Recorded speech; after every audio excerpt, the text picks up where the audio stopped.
A positively charged particle moves in a region having uniform magnetic field and uniform electric field in the same direction.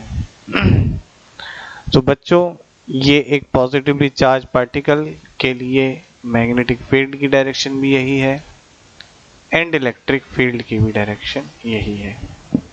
At some instant velocity of particle is perpendicular to the field directions. आपका particle कुछ इस direction में move कर रहा है.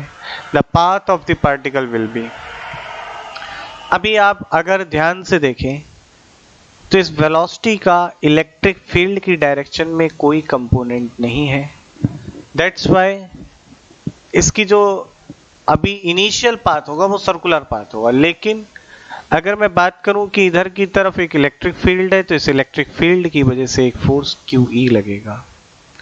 इस QE force की वजह से मैंने मान लिया अगर mass of the charge particle m है तो ma is equal to QE होगा.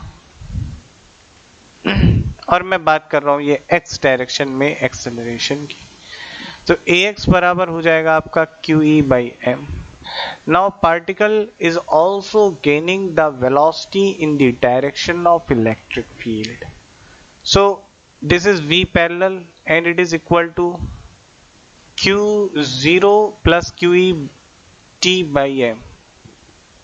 That's why its parallel velocity is also increasing. अगर मैं बात करूं इसका जिस सर्कुलर पाथ पे चल रहा होगा उस पे टाइम पीरियड की, तो टाइम पीरियड बराबर हो जाता है 2 pi m by QB. And pitch, what is pitch? तो ये पिच आपकी बराबर होती है 2 pi m into QB into V parallel, that is 2 pi m QB and V parallel is QE by m into T. So this is 2 pi E by B